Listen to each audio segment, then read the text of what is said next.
Bismillahirrahmanirrahim. Assalamualaikum warahmatullahi wabarakatuh.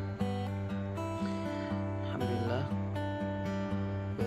Perkenalkan, nama saya Nur Iqmal Ibrahim. Saya dari kelas PAIC. Di sini saya akan menjelaskan tentang metode pembelajaran resitasi. Oke, langsung saja.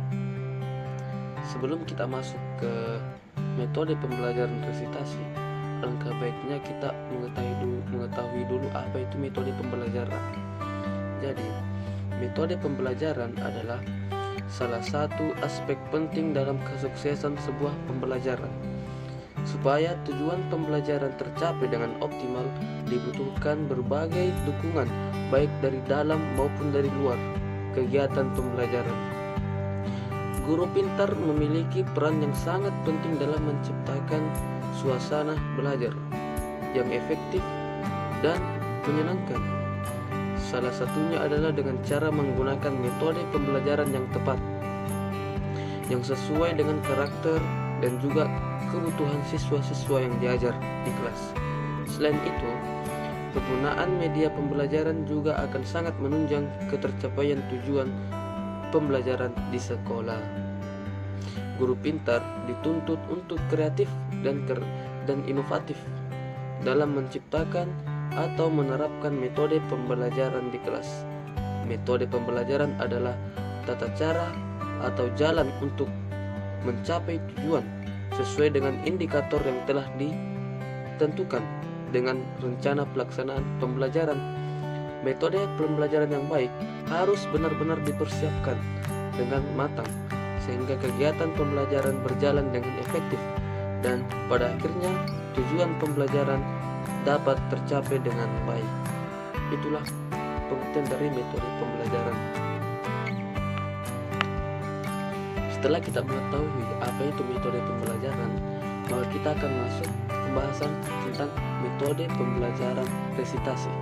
Jadi, metode pembelajaran resitasi adalah salah satu metode yang diterapkan oleh guru pintar atau salah satu metode yang dapat diterapkan oleh guru pintar di sekolah. Metode resitasi adalah penyajian bahan pelajaran dengan memberikan tugas tertentu pada siswa atau peserta didik yang dapat dilakukan di dalam dan di luar kelas, atau juga bisa di perpustakaan, atau juga bisa di laboratorium dan di rumah.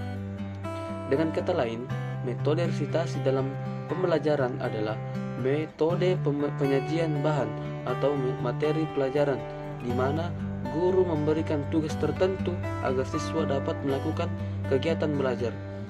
Pengertian metode resitasi adalah metode belajar yang mengkombinasikan antara menghafal, pembacaan, pengulangan, pengujian, serta pemeriksaan atas diri sendiri. Metode penugasan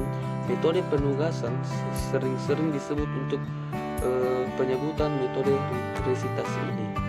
Metode pembelajaran resitasi ini juga menekankan pada kegiatan pengulangan, pembacaan, pengujian, serta pemeriksaan diri sendiri berdasarkan jumlah yang diberikan guru pada siswa di luar jam sekolah dengan rentang waktu yang telah ditentukan dan bisa dipertanggungjawabkan. Tugas yang diberikan juga beragam oleh beberapa pertanyaan-pertanyaan yang berkaitan dengan materi pelajaran, permasalahan yang harus diselesaikan dengan berdiskusi, esai, dan lain sebagainya. Terus menjelaskan tentang tujuan metode resitasi. Setiap metode pembelajaran yang dipilih oleh guru sudah pasti memiliki tujuan-tujuan yang tertentu. Begitupun juga dengan pembelajaran resitasi ini. Tujuan pembelajaran resitasi ini menurut Hamdayama ada beberapa poin, di antaranya sebagai berikut ini.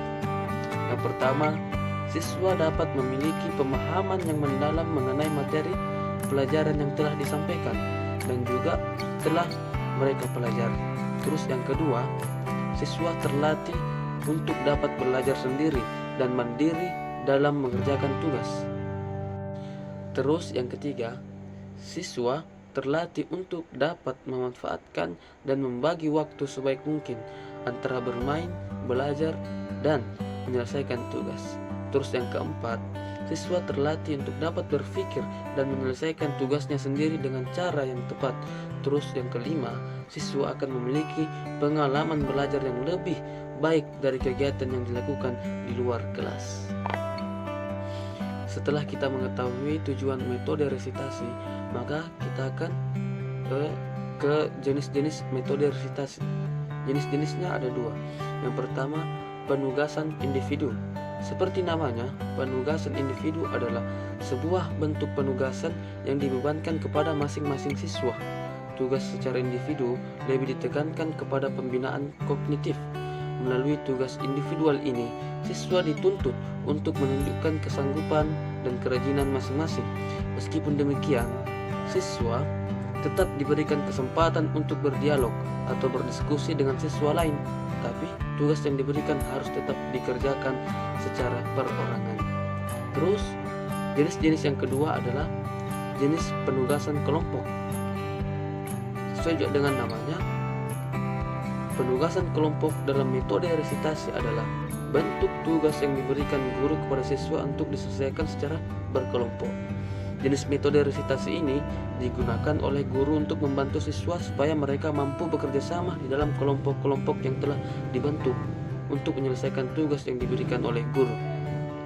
Di sini siswa didorong atau dimotivasi untuk bekerja sama untuk mengerjakan sebuah tugas, dan mereka harus mampu mengkoordinasi usahanya menyelesaikan tugasnya dalam kelompok.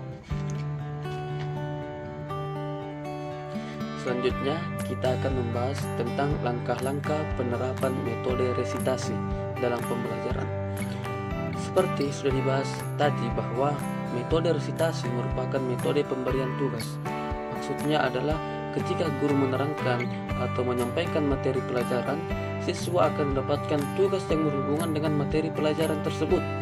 Hasil dari penugasan tersebut dapat dijadikan alat untuk mengukur seberapa jauh pemahaman dan wawasan siswa terhadap materi yang telah diberikan atau materi yang telah diajarkan.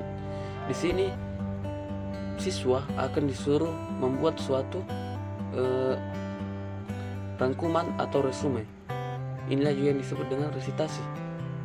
Siswa dituntut untuk melakukan sebuah resume atau rangkuman yang didapat dari guru atau yang telah diajarkan oleh guru.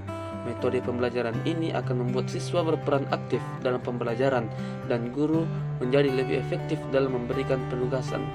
Ada beberapa langkah yang bisa dilakukan dalam metode resitasi. Yang pertama ada fase memberikan tugas.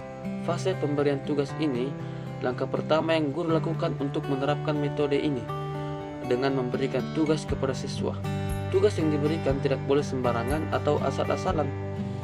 Guru pintar juga mempertimbangkan beberapa hal seperti tujuan yang lain, ingin dicapai, jenis tugas yang bisa dimengerti oleh siswa, instruksi tugas, serta memberikan waktu yang cukup bagi siswa untuk menyelesaikan tugas. Dengan begitu, tugas yang diberikan akan efektif dalam menunjang tercapainya tugas pembelajaran. Terus yang kedua, ada fase pelaksanaan tugas. Guru pintar harus memberikan bimbingan atau dorongan kepada siswa agar dapat melaksanakan, mengerjakan, serta mengusahakan tugas dapat selesai dengan baik dan dikerjakan secara mandiri. Hal yang harus diusahakan adalah siswa mampu menyelesaikan tugasnya sendiri dengan mencatat hasil yang didapatkan secara sistematis dan mudah dimengerti. Dalam fase ini, guru pintar juga memberikan penjelasan atau memberikan contoh tugas yang akan diberikan. Terus yang ketiga, ada fase pertanggungjawaban. Langkah ketiga adalah pertanggungjawaban tugas atau juga disebut dengan resitasi. Pada fase ini, siswa akan melaporkan apa yang telah dikerjakannya, baik secara lisan atau tertulis. Pertanggungjawaban dapat dilakukan dengan bentuk atau dalam bentuk tanya jawab maupun diskusi. Setelah itu, guru pintar dapat melakukan penilaian hasil kerja siswa sesuai dengan kemampuan mereka. itulah tadi yang sempat saya terangkan dengan salah satu metode pembelajaran, yaitu metode pembelajaran resitasi. Lebih dan kurangnya mohon dimaafkan. Jika ada salahnya itu datangnya dari saya. Wallahu musta'an wal itiklan. Assalamualaikum warahmatullahi wabarakatuh.